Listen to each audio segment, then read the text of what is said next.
Hello दोस्तों, स्वागत है आपका हमारे इस नए यूट्यूब चैनल आरबी टॉक्स पे। जी हाँ दोस्तों, आज के इस वीडियो में हम बात करने वाले हैं कि अगर आपने नॉन टेक्निकल बैकग्राउंड या अगर आपने कोर ब्रांचेस से इंजीनियरिंग की, जैसे कि अगर आपने इलेक्ट्रिकल, मैकेनिकल एंड सिविल जैसे ब्रांचेस से इंजीनियरिंग की है और अगर आप सॉफ्टवेयर की फील्ड में स्विच करना चाहते हैं तो जी हाँ दोस्तों, ये वीडियो होने वाला है आपके लिए।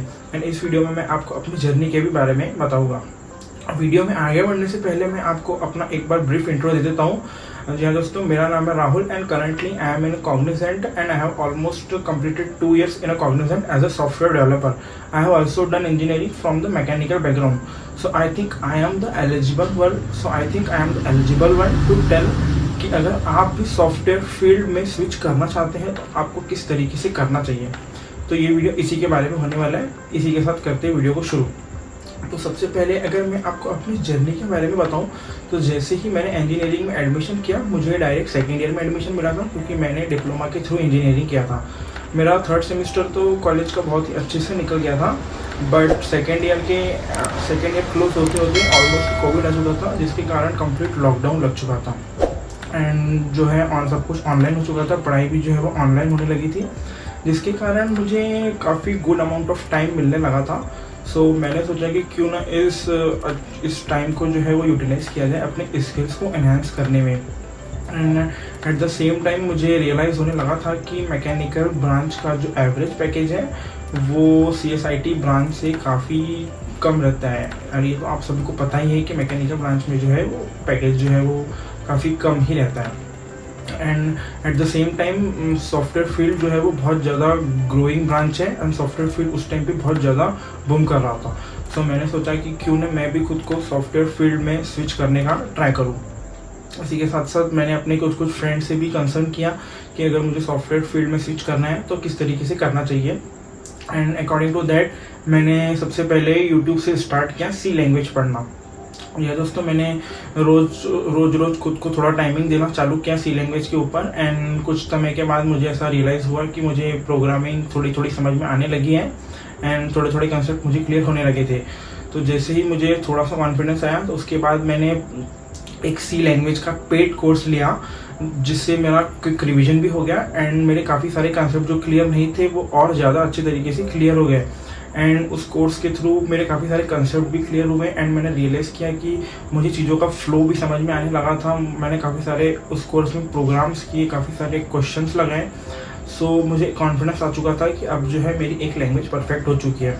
उसके बाद मैंने C++ लैंग्वेज पढ़ी, जिससे मेरे उस कंसेप्ट काफ़ी ज़्यादा परसेंटेज तक क्लियर हो चुके थे। उसके बाद मैंने DBMS पढ़ा एंड थोड़े बहुत कंप्यूटर फंडामेंटल्स किए। सो इतना करने के बाद ऑलमोस्ट मेरा 4th ईयर आ चुका था एंड कॉलेजेस में प्लेसमेंट्स का भी टाइम चालू हो चुका था। सो प्लेसमेंट्स के टाइम में जो सबसे पहली कंपनी थी वो हमारे कॉलेज में थी, वो थी एक्सेंचर के टाइम पे फर्स्ट राउंड जो था वो था एप्टीट्यूड इंग्लिश रीजनिंग का फर्स्ट राउंड मेरा एकदम आसानी से क्लियर हो चुका था। उसमें 2 कोडिंग के भी क्वेश्चन थे, वो भी मेरे अच्छे तरीके से निकल गए। उसके बाद राउंड था कम्युनिकेशन राउंड एलिमिनेशन राउंड नहीं था, बट स्टिल उसका भी वेटेज था एंड वो भी अच्छे से क्लियर हो चुका था।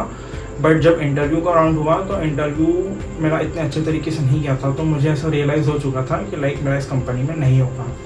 उसके बाद सेकंड कंपनी थी TCS की, बट TCS का जो है वो हमारे कॉलेज में ऑन कैंपस ड्राइव नहीं था, वो ऑफ कैंपस हायरिंग थी, कॉमन टू ऑल थी TCS निंजा की हायरिंग, जिसमें मैंने एग्ज़ाम दिया। बट TCS का पेपर मेरा क्लियर नहीं हो सका क्योंकि उसमें जो है काफ़ी सारे टाइम के कंस्ट्रेंट थे।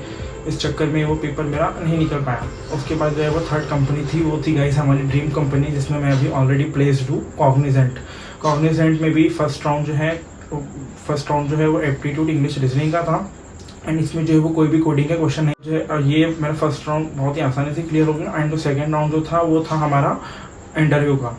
एंड सेकेंड राउंड जो था वो था हमारा इंटरव्यू का। जैसे ही मैं इंटरव्यू में गया तो मैंने अपने रिज्यूम में काफ़ी कुछ मेंशन किया था, like C language, C++, database. So उन्होंने विदाउट टाइम वेस्ट किया डायरेक्टली C लैंग्वेज पे क्वेश्चनिंग करना चालू किया। उन्होंने मुझसे काफ़ी सारे क्वेश्चन पूछे, लाइक व्हाट इज़ पॉइंटर्स। उन्होंने काफ़ी सारे कोड्स दिए, एक पॉइंटर एक विदाउट पॉइंटर, दोनों का आउटपुट या प्राइम नंबर्स फाइंड करने का कोड पूछा एंड मैंने ऑलमोस्ट सारे क्वेश्चन के आंसर किए।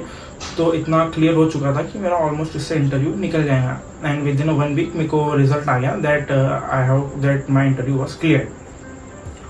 तो दोस्तों ये थी मेरी जर्नी। तो मेरी आपको यही एडवाइस रहेगी कि अगर आप भी सॉफ्टवेयर फील्ड में आना चाहते हैं तो आप सबसे पहले तो पता करें कि आपका उस फील्ड में इंटरेस्ट है या नहीं है। अब आप बोलोगे कि इंटरेस्ट कैसे पता करें, तो अगर आपको इंटरेस्ट पता करना है तो आप सबसे पहले उस चीज़ के पीछे टाइमिंग दीजिए, डेली टाइम दीजिए। आपको टाइम देना पड़ेगा क्योंकि किसी भी चीज़ को करने के लिए टाइम लगता है। एंड धीरे धीरे आपको पता चलेगा कि मैं इस चीज़ के लिए बना हूँ या नहीं बना हूँ। आपको पता चल जाएगी आपकी कंपैटिबिलिटी इसके साथ है।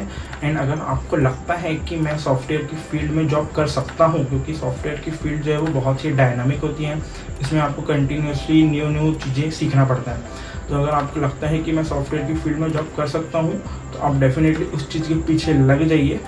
और अगर आपने सोच लिया तो आप कर ही लोगे, क्योंकि आपको तो पता ही है कि कोई भी काम ऐसा नहीं है जो इंजीनियर नहीं कर सकता है। तो अगर आपको लगता है कि मैं सॉफ्टवेयर की फील्ड में जॉब कर सकता हूँ तो ये इंटरव्यू क्रैक करना कोई बहुत बड़ा रॉकेट साइंस नहीं है। और जैसे कि अगर आपके कॉलेज में ऑन कैंपस ड्राइव नहीं आते हो तो आप ऑफ कैंपस ड्राइव ट्राई कीजिए। आप डिफरेंट रेफरल दीजिए, लिंक्डइन के थ्रू लोग अप्रोच कीजिए। अगर मेरे कुछ कॉन्टैक्ट्स हैं, अगर आपको लगता है कि मैं आपकी किसी तरीके से हेल्प कर सकता हूँ तो आप मुझे अप्रोच कीजिए। मैं हाईली एक्टिव रहता हूँ सोशल मीडियाज़ पे। मेरे सोशल मीडियाज़ का लिंक डिस्क्रिप्शन पे दिया हुआ है, आप मुझे लिंक्डइन पे अप्रोच कीजिए। एंड अगर आपको वीडियोज़ में किसी भी तरीके का डाउट है तो आप कमेंट करके बताइए, डेफिनेटली मैं आपका डाउट सॉल्व करने की कोशिश करूँगा। तो ठीक है गाइस, आज के लिए इतना ही। इसके बाद मिलते हैं नेक्स्ट वीडियो में। Bye bye.